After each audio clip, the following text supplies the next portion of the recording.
అందరికీ నమస్తే. నేను మీ జర్నలిస్ట్ రవీందర్. టాపిక్లోకి వెళ్ళడానికి ముందు కింద కనిపిస్తున్నటువంటి లైక్ బటన్ ప్రెస్ చేయండి. అది ప్రెస్ చేయడం ద్వారా వీడియో ఎక్కువ మంది చూడడానికి అవకాశం ఉంటుంది. సో టాపిక్ ఏంటంటే, చరిత్రను తవ్వితే కొన్ని పాత వీడియోలు బయటకు వస్తాయి. అంటే ఈ కూటమి పార్టీ నాయకులకు సంబంధించి అప్పుడేం మాట్లాడారు, వారి మీడియా ఇప్పుడేం మాట్లాడుతూ ఉంది. సో ఇవన్నీ ప్రజలకు తెలియాల్సినటువంటి అవసరం ఉంది. ఆంధ్రప్రదేశ్లో జగన్ గారి పైన నిత్యం విషయం చుమ్ముతూనే ఉన్నారు. అది ఇప్పుడు ఏమైందంటే పరాకాష్ఠకు చేరిపోయింది. ఇంతకు మించి మాట్లాడరులే అనుకున్న ప్రతిసారి అంతకు మించి మాట్లాడుతూ ఉన్నారు. ఇప్పుడు ఆంధ్రప్రదేశ్లో వైఎస్ఆర్ కాంగ్రెస్ పార్టీ పరిస్థితి అయిపోయిందంట.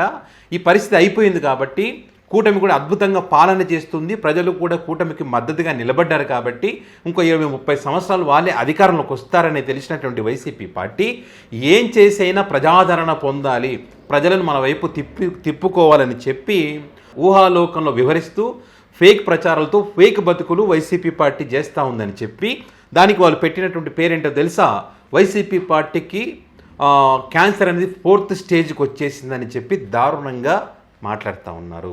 అసలు ఏంటి ఫేక్ బతుకులు ఎవరికి ఈ ఫేక్ ప్రచారాలు చేయడంలో 4th స్టేజ్ క్యాన్సర్ వచ్చిందనే విషయాలు మీకు కొన్ని ఆధారాలు చూపించి మీకు వివరించే ప్రయత్నం చేస్తే ఇక్కడ వాళ్ళు ఏం చెప్తారంటే, ఏమీ లేకపోయినా వైసీపీ పార్టీ తప్పుడు ప్రచారాలు చేస్తూ ఉంటే జనాలు జాలి పడతా ఉన్నారంట. అరే ఎంత పరిస్థితి వచ్చింది వైసీపీ పార్టీకి అని చెప్పి జాలి పడతా ఉన్నారంట. ఎవరి మీద పబ్లిక్ జాలి పడతా ఉన్నారన్నది ఇక్కడ మనం చూస్తే, ఇక్కడ అమరావతి స్టీల్ బ్రిడ్జికి సంబంధించి కృంగిపోయింది అని చెప్పి వైసీపీ పార్టీ తప్పుడు ప్రచారాలు చేస్తూ ఉందని చెప్పి వీళ్ళు చెప్తా ఉన్నారు. దాని గురించి ఇప్పుడు చూపిస్తా.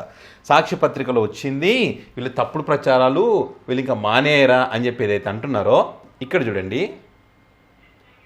నిర్మాణంలో ఉన్న స్టీల్ బ్రిడ్జికి సంబంధించి ఇక్కడ ప్రజాశక్తి పత్రికలో వచ్చినటువంటి వార్త ఇది.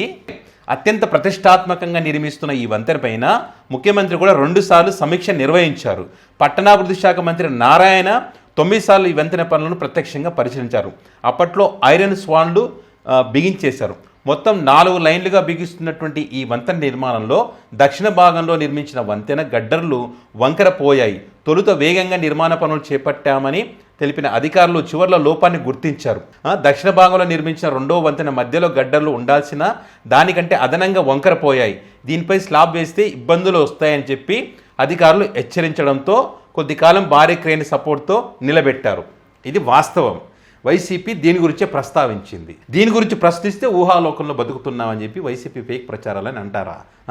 అమరావతిలో జరుగుతున్నటువంటి అవినీతికి సంబంధించి పార్లమెంటు సాక్షిగా దేశవ్యాప్తంగా తెలిసే విధంగా వైఎస్ఆర్ కాంగ్రెస్ పార్టీ మాట్లాడింది.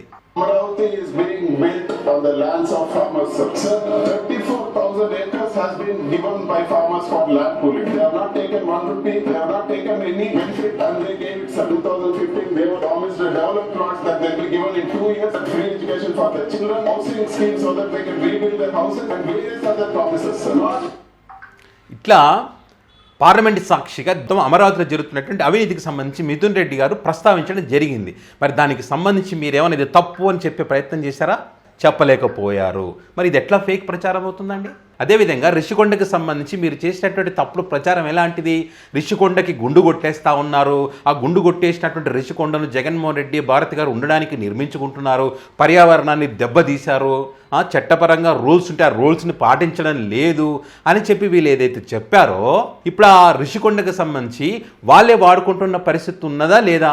ఇది ఈ విషయాలని కదా వైసీపీ పార్టీ ప్రశ్నిస్తూ ఇప్పుడు ఏదైతే యూనిట్ మాల్కి సంబంధించి గుండు కొట్టేస్తూ ఉంటే, పర్యావరణం దెబ్బతీస్తూ ఉంటే, రూల్స్ పాటించకుండా అలాగే వదిలేస్తుంటే వాటికి సంబంధించి వైసీపీ ప్రశ్నిస్తే అది ఫేక్ బతుకులా? క్యాన్సర్ 4th స్టేజ్లో ఉందా ఫేక్ ప్రచారాలు చేయడానికి సంబంధించి? మీరు అంతకు మించినటువంటి స్టేజ్లో ఉన్నారు. ఒక్కసారి చూడండి. అరే వాళ్ళు కళ్ళు చూస్తే నాకు అర్థమైపోతుంది. వాళ్ళు కన్నం తినే వాళ్ళకి కొండల్ని మింగేయాలని ఆశ ఉందా? నాకు భయం వేస్తున్నారు వాళ్ళని చూస్తుండే.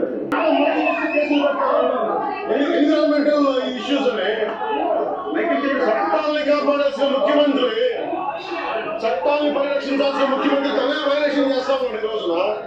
ఋషికొండను కూడా బోర్డు గుండు కొట్టించగలిగాడంటే ఈ ముఖ్యమంత్రిని ఏమనాలి? ఇంకో పక్కన ఋషికొండ ఏం తమ్ముళ్ళు గుండు కొట్టేసారా లేదా? ఇప్పుడు ఇది యూనిట్ మాల్ కోసం గుండు కొట్టారు చూడండి ఇక్కడ. ఇప్పుడంటే ఇదంట వాళ్ళు ఏమంటారంటే పర్యావరణ అనుమతులు అన్నీ ఉన్నాయి, చట్టపరమైన రూల్స్ను పాటిస్తున్నాం, అయినా కూడా వైసీపీ ఫేక్ బ్రతుకులు ఫేక్ ప్రచారాలు చేస్తూ ఉన్నారని అంటారు. మీరు రిషికొండ విషయంలో ఫేక్ ప్రచారాలు చేసింది మీరు. అప్పుడు పర్యావరణం ఉన్నప్పటికీ, పర్యావరణ అనుమతులు ఉన్నప్పటికీ, అన్నీ ఉన్నప్పటికీ కూడా రూల్ ప్రకారం చేసినప్పుడు కూడా తప్పుడు ప్రచారాలు చేసింది మీరు. ఇప్పుడు అన్ని తప్పుడు ప్రచారాలు చేసి రాజకీయంగా వాడుకున్నటువంటి మీరు, ప్రజలను తప్పుదోవ పట్టించినటువంటి మీరు, ఆ అంశాలకు సంబంధించి అప్పుడలా ఇప్పుడు ఇలా మాట్లాడతారని మీరు మాట్లాడినటువంటి, మీరు సపోర్ట్ చేస్తున్నటువంటి బాబు గారు కానీ పవన్ కళ్యాణ్ గారు వారు మాట్లాడినటువంటి వీడియోలు బయట పెట్టి ప్రశ్నిస్తే అది తప్పు ఎలా అవుతుంది, అది ఫేక్ ఎలా అవుతుంది? వాస్తవాలే కదా, మీరు మాట్లాడినటువంటి మాటలే కదా అవి. అప్పుడైనా ఇప్పుడైనా, అప్పుడు ఒకలా ఇప్పుడు ఒకలా. ఏపీ అప్పులకు సంబంధించి వైసీపీ అడిగితే అది ఫేకా?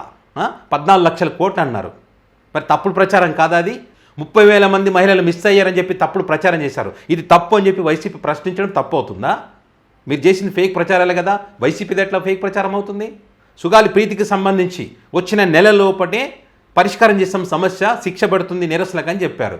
ఇంతవరకు ఏంది లేదు అని చెప్పి ప్రశ్నిస్తే మళ్ళీ ఆ సుగాలి తల్లికి సంబంధించి జగన్మోహన్ రెడ్డి గారికి ఆ కులం అంటగట్టేసి మీరు ఒకటే కులం అని చెప్పేసి ఆ మహిళని ఇష్టం వచ్చినట్టుగా, సుగాలి ప్రీతి తల్లిని ఇష్టం వచ్చినట్టుగా మాట్లాడేసినటువంటి వ్యక్తులు మీరు. మీ ఫేక్ ప్రచారాలు.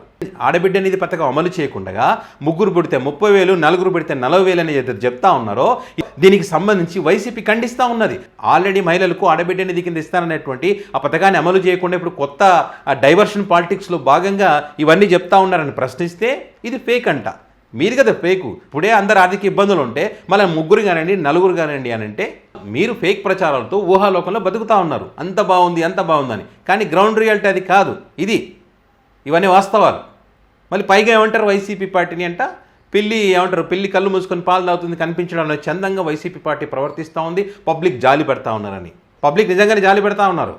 వైసీపీని ఓడించి తప్పు చేశాం కదా, వీళ్ళకు ఓట్లు వేసి మా నెత్తిన పెట్టుకుంటే ఈరోజు మమ్మల్ని ఏడిపిస్తున్నారు కదా అని చెప్పి పబ్లిక్ నిజంగానే బాధపడతా ఉన్నారు.